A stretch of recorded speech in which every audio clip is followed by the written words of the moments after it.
plus everything, where you get your nursing, health, and lifestyle tips. Today I'm going to be talking about vaginal discharge, like I promised in my last video where I talked about health misconceptions about the vagina.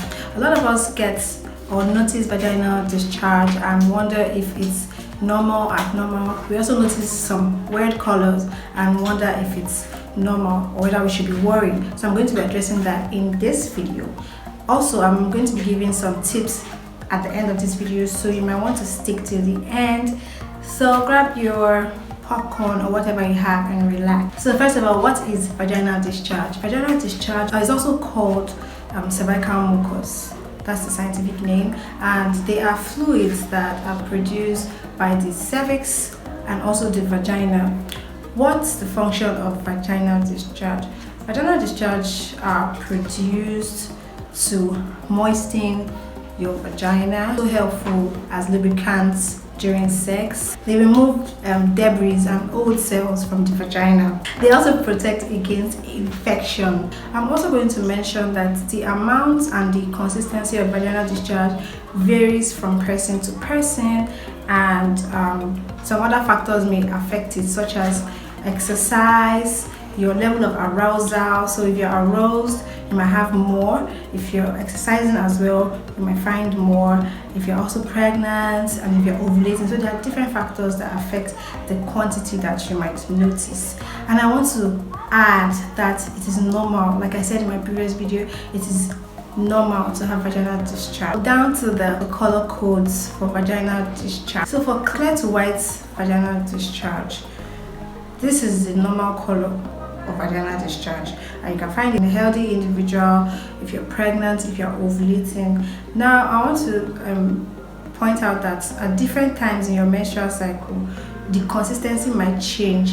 It will still be clear to white, but the consistency will change. Now immediately after your period, your menstrual period, the vaginal discharge tends to be white and sticky, usually for most people. And then towards the ovulation period, you might start getting creamy. And during your ovulation, or maybe a day or two before your ovulation, it starts becoming clear and stretchy. It will look like an egg white. You know when you break your egg, the white part of your egg, if you touch it, it's stretched. That's mostly how you know you're ovulating. You should be worried when you have white, itchy vaginal discharge, and when the amount is a lot. It might be an indication of a yeast infection, so you might want to get checked by your doctor. Next one is yellow to green discharge. Now for yellow, I would say that when it's very pale, almost like white, but it has a bit of yellow, it might be normal for some individuals, so you might not need to get worried if you're not noticing any other thing apart from just that color. But when you have yellow, like real deep yellow to green, it's usually a sign of an STD known as trichomonas infection.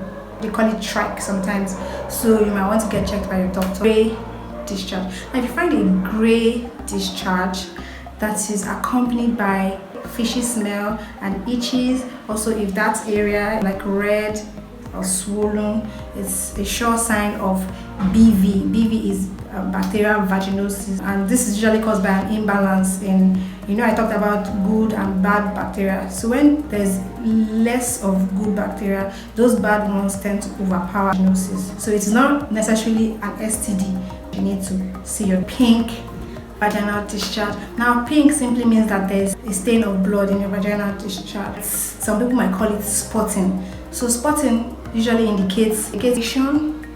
It's not something you should be worried about if you're trying to get pregnant. But if you're having that and you're not pregnant, then it might mean that you're pregnant, so you might have to get checked. But pink vaginal discharge signifies implantation most times, and it happens usually a week or two after fertilization has occurred. That's when you've had sexual intercourse and the egg and the sperm has been fertilized. So it might be good news for some people, it might be bad news for some people. Then another indication of pink vaginal discharge, especially when it's not related to your regular menstrual cycle, is that it might indicate bleeding. So if you go see your doctor, red vaginal discharge, and that's the last one. So if you're having a red vaginal discharge, when you shouldn't be worried is if either before or after, you can still get red vaginal discharge. But when you should be worried is when you're having red discharge and it is not your time for your menstruation. Maybe it can be, let's say normally you're supposed to have your period on the 1st to 5th of May, and then you're finding red vaginal discharge on the 15th or on the 14th, or just random days like that. You should definitely go and see your doctor because it is not normal. It can be due to a cervical infection, cervical polyps, cervical cancer, endometriosis. It can be anything, so you should go see your doctor. So that's that about the color code.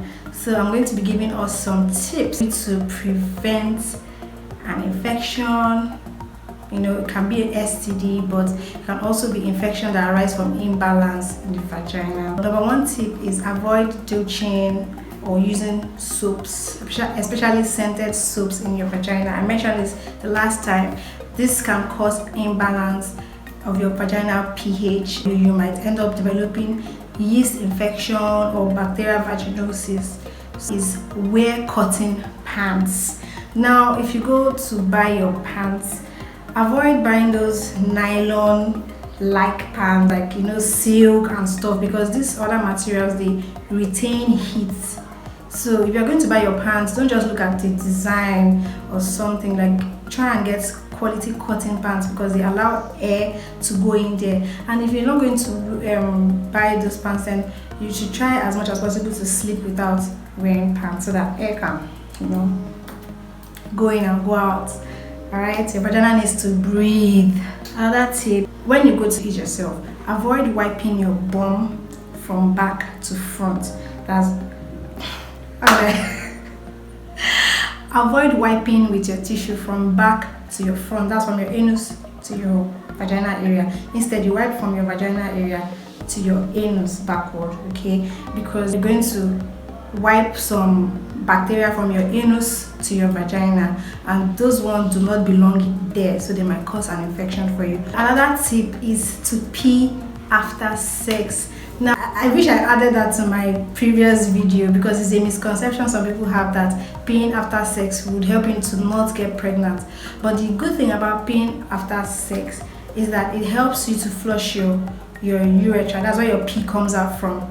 Okay, in case there's any bacteria that has lodged in there during sex, it will just flush it out. It won't give it time to latch on there and then multiply. It prevents you from having UTI, which is urinary tract infection. And the last one I have, which is very important, and it's kind of hard for people to adhere to this, but the last tip is please do not abuse antibiotics. I say this because I won't say we are all guilty, but most of us are guilty of abusing antibiotics. When we have some symptoms, we just go to the chemist and buy ampiclox, ampicillin, all that stuff.